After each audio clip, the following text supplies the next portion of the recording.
오늘 설교 제목은 사람을 살리고 사람을 채우는 교회입니다. 여러분, 오늘 본문 말씀은 우리가 너무나 잘 아는 예루살렘 초대교회에 관한 말씀이죠. 여러분, 제가 목회하면서 가장 본받고 싶은 교회, 우리 교회가 정말 롤 모델로 삼아야 될 교회가 어떤 교회냐?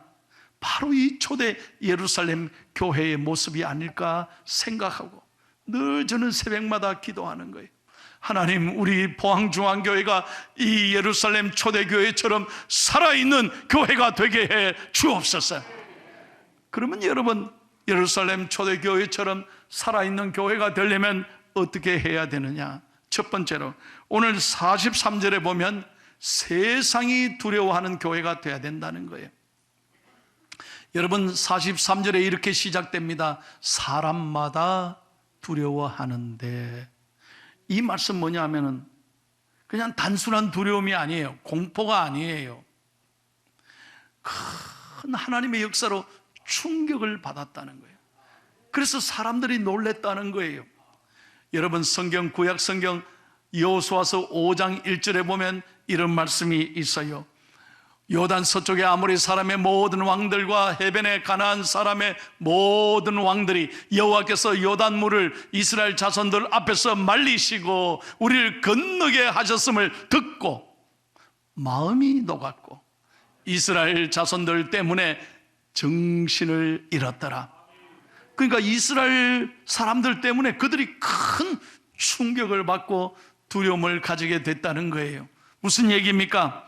이스라엘 백성을 향한 하나님의 놀라운 역사, 홍해를 가르고 요단 강물을 갈라서 건너게 하셨다는 이 위대한 기적의 소식을 듣고 세상 사람들이, 가나안 사람들이 하나님을 두려워하고 이스라엘 사람들을 두려워했다는 거예요. 그렇습니다. 교회는 세상에 두려움을 줄 수 있어야 돼요. 세상 사람들이 충격을 받아야 합니다. 그래야 교회는 세상에 감동을 줄 수 있고 변질되어 가고 썩어가는 이 세상에 교회는 희망을 주고 용기를 주어야 될 줄로 믿습니다. 여러분, 우리에게는 무슨 무기도 없습니다. 돈도 없습니다. 물질도 없습니다. 권력도 없습니다. 그러나 교회는 누가 계십니까? 살아계신 하나님이 우리와 함께 하시는 것입니다. 하나님이 함께 하시면 놀라운 기적과 역사가 일어날 줄로 믿습니다. 그렇습니다. 우리는 부족합니다. 우리는 아무것도 아닌 거예요. 우리는 세상 사람들보다 더 연약한 존재입니다. 우리도 실수하고 실패할 수 있습니다. 그러나 하나님이 붙잡고 계시기에 우리를 통해서 하나님이 놀랍게 역사하실 줄로 믿습니다. 어떻게 그럴 수 있습니까? 성령의 역사로 하나님이 기적을 베풀어 주시는 겁니다.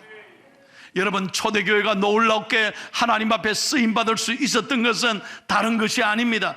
초대교회가 무슨 교회 건물이 있었습니까? 이렇게 좋은 오르간이 있습니까? 초대교회가 이렇게 멋진 오케스트라 찬양대가 있었습니까? 이렇게 좋은 시설이 있습니까? 재정이 있습니까? 조직이 있습니까?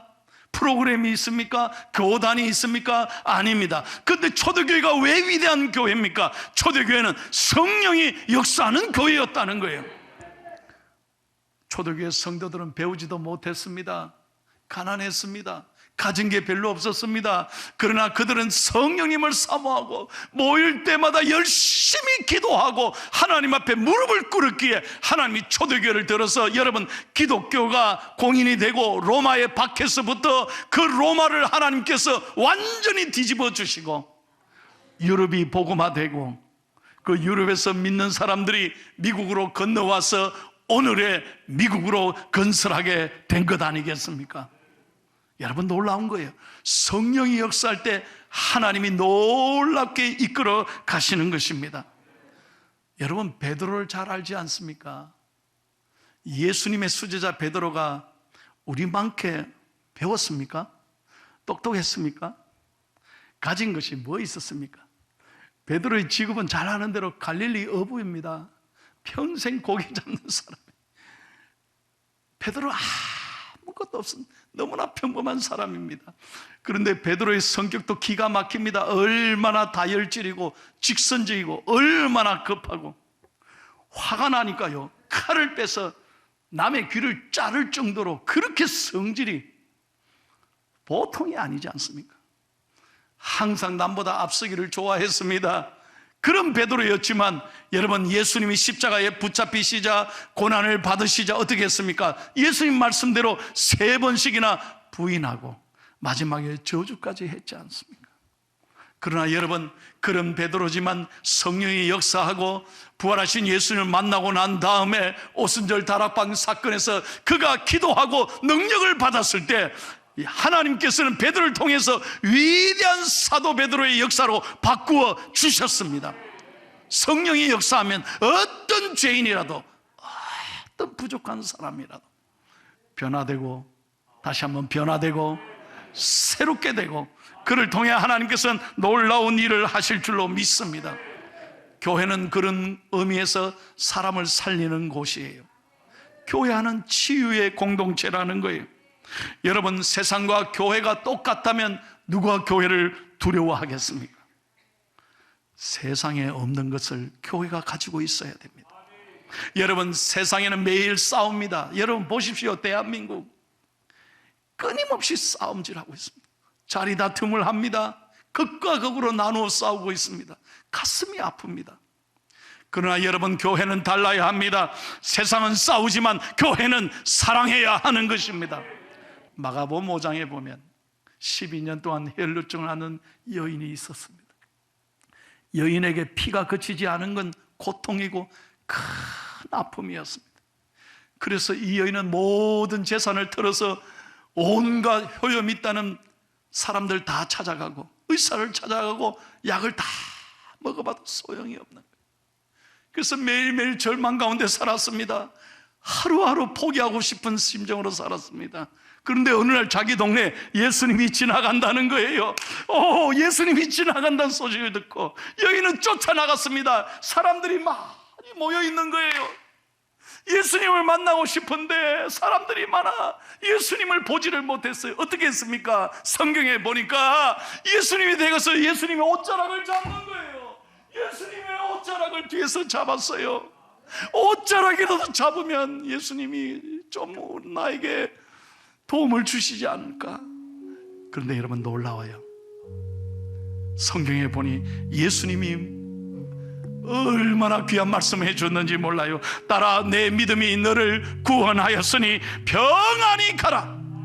내 병에서 놓여 건강할지어다. 건강할지어다. 여러분, 놀랍게 이 여인은 피가 그쳐지고 치유함 받고 은혜를 입었던 거예요. 교회는요, 잘 들으세요. 교회는 예수님의 옷자락을 만지는 곳이에요.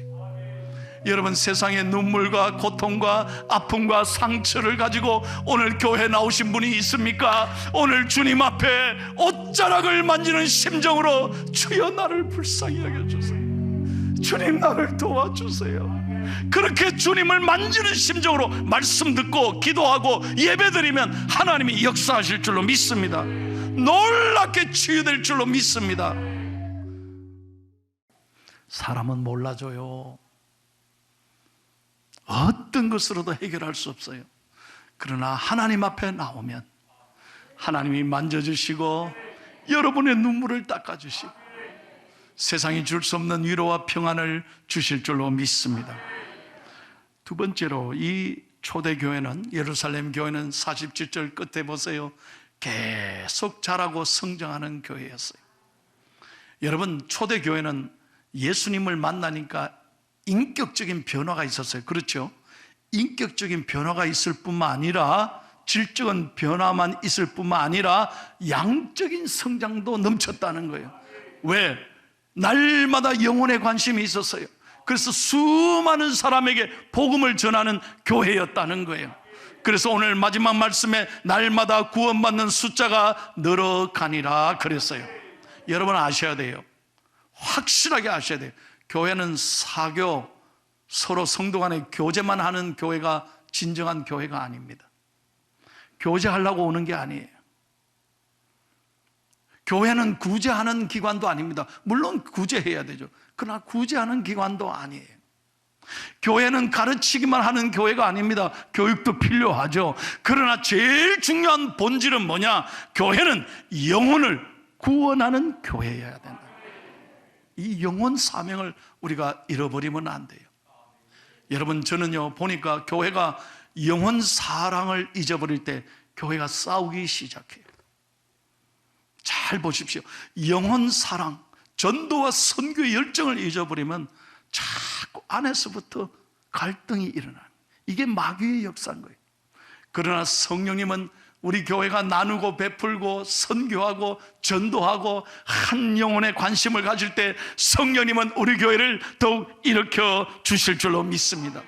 여러분, 우리가 왜 영혼을 사랑해야 합니까? 첫째로 영혼이 구원받아야 사람이 되기 때문에. 사람이라고 다 사람이 아니에요. 여러분 잘 들으세요.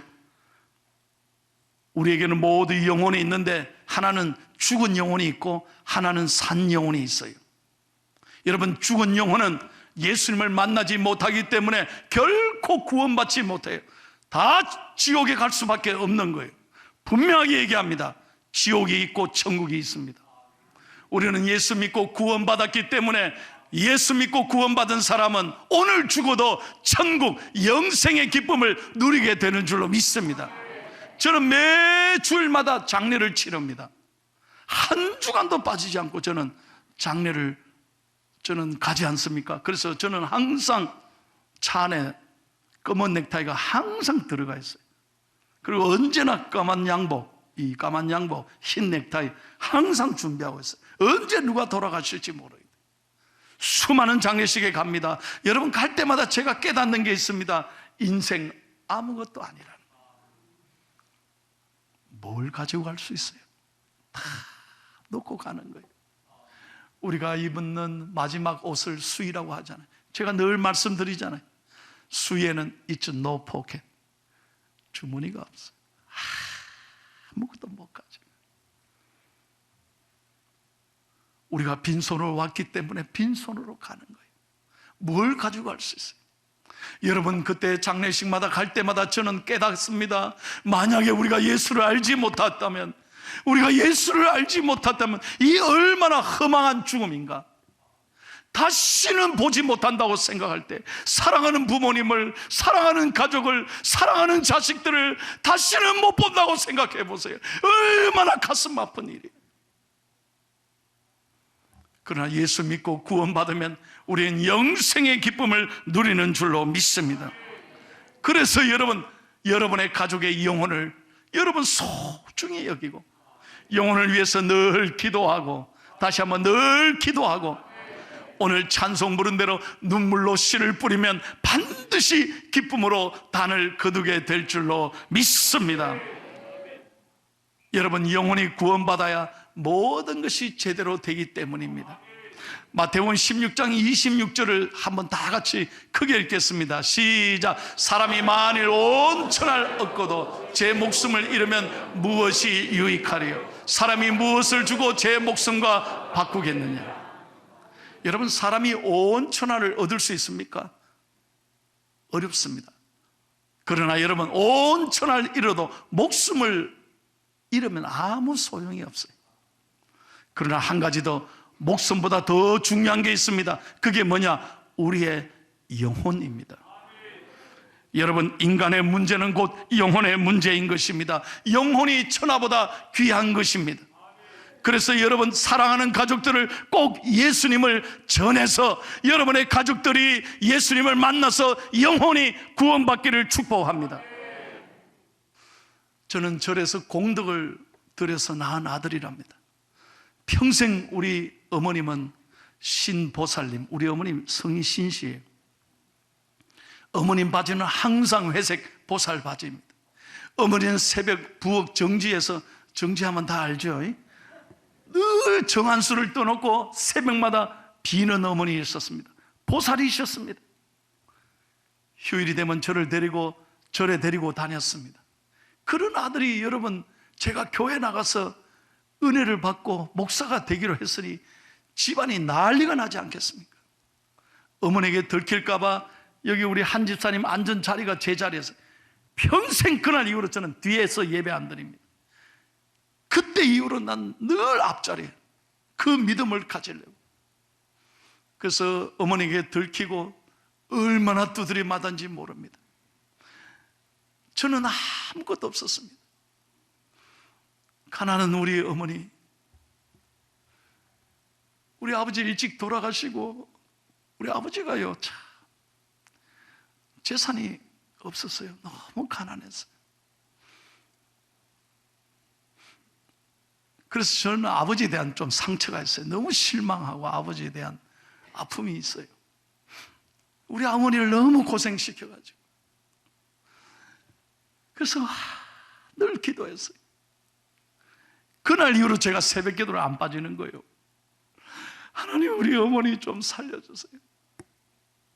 우리 어머니 좀 살려주세요. 꼭 예수 믿게 해달라고 늘 기도했습니다.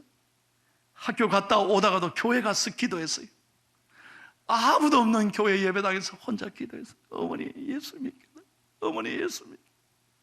참 제가 간증하는 건요, 저는 오직 기도밖에 할 수 없었어요. 예수를 전화하면요 더 두드리 맞으니까 네가 어디라고 예수를 입에 올려놓으 이래가 더 패니까. 여러분, 제가 간증합니다. 저는 하나님께만 울었어요. 그러니까 하나님이 들어주시더라고요. 수년이 지나서 우리 어머니가 저를 불렀어요. 왜 오락하냐? 이거 호적에 내 이름을 빼는 거 아니냐 이랬더니 어머니가, 내 평생 잊을 수 없는 얘기예요. 한 집안에 두 귀신이 붙어 싸우면 집안이 망한다. 이럴 때 우리 집안이 복을 받으려면 센 귀신에게 붙어야 산다. 이게 성경에 어디 있는 말씀인지. 그러더니 어머니가 하는 말이, 내가 보니까 예수 귀신이 부처보다 세다. 할렐루야. 여러분, 하나님이 알게 해주시더라고요. 내가 얘기한 게 아니에요. 나는 기도만 했어요. 나는 하나님께 울기만 했어요. 하나님이 우리 어머니의 영혼에 알려주시는 거예요. 그날부터 보살 바지 벗으시고 어머니가 교회 나오고 성경 읽고 구원받고 세례 받으셨어요. 목사의 어머니가 되셨어요. 우리 형님이 저보다 3살 많습니다. 내가 교회 다닌 게 들켰잖아요. 어머니가 막 집안이 풍지박산나고 그렇게 다정했던 형제 사이가 비틀어지고 어머니가 화를 내니까요, 우리 형님이 착한데 나를 보고 니는 다시는 내 동생이 아니다. 내게 교회 얘기 꺼내지 마라. 나는 너 뭐 안 본다. 어떻게 네가 어머니 마음에 상처를 줄 수 있냐. 정말 가슴, 정말 하나밖에 없는 형이 저한테 그 말할 때 너무너무 마음이 아팠어. 그러니 어떻게 하나님께 기도만, 하나님 우리 형님 어떻게 합니까? 도와주세요. 간절히 기도하고. 여러분, 우리 형님은 하나님이요 마음을 열게 해 주셔서, 우리 형님이 안수 집사요, 우리 형수가 권사님이에요. 할렐루야. 기도하면 됩니다. 기도하면 도와주십니다. 기도하면 하나님이 기적을 베풀어 주시는 거예요. 영혼을 위해서 기도하십시오. 여러분, 무엇이 제일 중요합니까? 여러분의 가족이 영혼이 하나님께로 돌아와야 된다. 그래서 저는 이번에 창립 75주년을 맞아서 우리 교회가 다른 행사 하지 말자. 제일 중요한 게 뭐예요? 다시 무릎으로 이 오페라를 준비하면서 하나님 앞에 무릎 꿇고 감사하는 이 놀라운 일과, 우리 11월 4일 추수감사주일에 온 성도들이 한 분이 한 영혼을 하나님께로 돌아오는 이 놀라운 일을 통해서 우리 하나님이 영광 받으시기를 축복합니다. 여러분, 이를 위해서 우리 교회는 153 전도 운동을 시작합니다. 하루에 5분씩 3번 기도하는 거예요. 다른 말이 아니에요. 기도하자는 거예요. 하루에 5분씩 3번 기도하는 거예요. 여러분의 사랑하는 부모님, 여러분의 사랑하는 가족들, 자녀들, 여러분의 친척들, 여러분의 사랑하는 친구들, 그 영혼을 위해서 눈물로 씨를 뿌리고 기도하면 하나님께서 반드시 응답하시고 하나님의 품으로 돌아오게 해주실 줄로 믿습니다. 이를 위해 우리 교회는 구역 사역을 더욱 활성화하겠습니다. 구역 지도자 여러분, 힘을 내주시기 바랍니다. 우리 구역 내의 모든 식구들 가운데 예수님을 알지 못하는 성도들에게 다 복음을 전하는 데 힘써 주시기 바랍니다. 뿐만 아니라 수년 동안 교회 여러 가지 일로 상처를 받고 낙심해서 코로나 이 3년간을 겪으면서 교회 못 나온 분이 많이 있습니다. 이런 양 찾기에 최선을 다해 주시기 바랍니다. 누가복음 15장 예수님이 99마리의 양을 두고 한 마리 양을 찾기 위해 온 들판을 헤매었듯이 우리 교회는 이런 양 찾기, 새 생명을 전도도 하지만 그동안 나오지 못한 이런 양들을 우리가 소통하고 찾아가서 위로하고 격려하고 그들에게 더욱 용기와 희망을 줄 때 우리 교회는 놀랍게 새롭게 부흥의 역사로 일어나게 될 줄로 믿습니다. 두 번째는 다음 세대 교회 학교를 살려야 교회가 희망이 있습니다. 우리 교회는 다른 교회 못지않게 어느 교회도 비교할 수 없는 좋은 교육시설을 갖고 있습니다. 그런데 이것으로 부족합니다. 저는 하나님 앞에 늘 기도합니다. 제가 미국에서 왔잖아요. 세계 최고의 나라인 미국에서 보고 배운 게 뭐겠습니까? 교회는 다음 세대들에게 투자해야 교회가 성장, 발전할 수 있다는 것입니다. 더욱 환경을 개선하겠습니다. 더욱 좋은 우리 아이들이 마음껏 뛰어놀 수 있고 정말 흥미를 가지고 교회에 더욱 뜨거운 마음으로 올 수 있도록 우리 교회를 완전히 새롭게 교회 학교를 리모델링 하겠습니다. 여러분 이를 위해서 기도해 주십시오. 그래서 여러분의 자녀들을 마음껏 더욱 보내고 싶은 교회, 가르치고 싶은 교회, 우리 아이들이 교회 가고 싶은 교회로 만들어갈 때 하나님께서는 우리 교회를 통해서 놀랍게 다음 세대 부흥의 큰 모델로 축복해 주실 줄로 믿습니다. 세 번째로 우리는 젊은이들을 키워야 합니다. 교회가 발전하려면, 부흥하려면 젊은이들을 살려야 합니다. 지금 사부 예배, 청년 예배가 한 100명 내외 출석하고 있습니다. 그래서 더 큰 목표를 가지고 200명 이상 배가할 수 있도록 저는 더 투자하고 격려하고 기도할 것입니다. 교회 죄송합니다. 3040 젊은 세대들을 교회가 귀하게 여겨야 합니다. 이들을 축복하고 이들에게 희망을 주는 교회가 돼야 우리 교회는 미래가 더욱 밝아질 줄로 믿습니다. 교회의 사명은 영혼 구원에 있습니다. 다시 한번 말씀드립니다. 교회가 영혼에 관심이 없으면 그때부터 마귀가 역사하고 그때부터 내부가 시끄러워집니다. 그러나 교회가 영혼에 관심을 가지고 사랑하고 늘 나누고 베풀고 전도하기에 앞장서면 교회는 힘이 있고 교회는 하나님께서 든든히 세워갈 줄로 믿습니다. 한번 따라 하십시오. 여러분 한번 저를 따라해 주십시오. 다시 교회로, 크게 다시 교회로, 다시 예배로. 할렐루야. 기도하면 됩니다. 하나님이 도우실 것입니다. 여러분의 가정이 한 사람도 빠짐없이 이번 기회에 한 사람만 책임지면 되는 거예요. 한 사람만 생각하고 그 영혼을 가슴 새기고 기도하면 하나님께서 반드시 응답하실 줄로 믿습니다. 이 거룩한 운동에 우리 모든 성도들이 협력해 주시고 하나님 앞에 크게 영광 올려 드릴 수 있기를 예수님의 이름으로 축원합니다.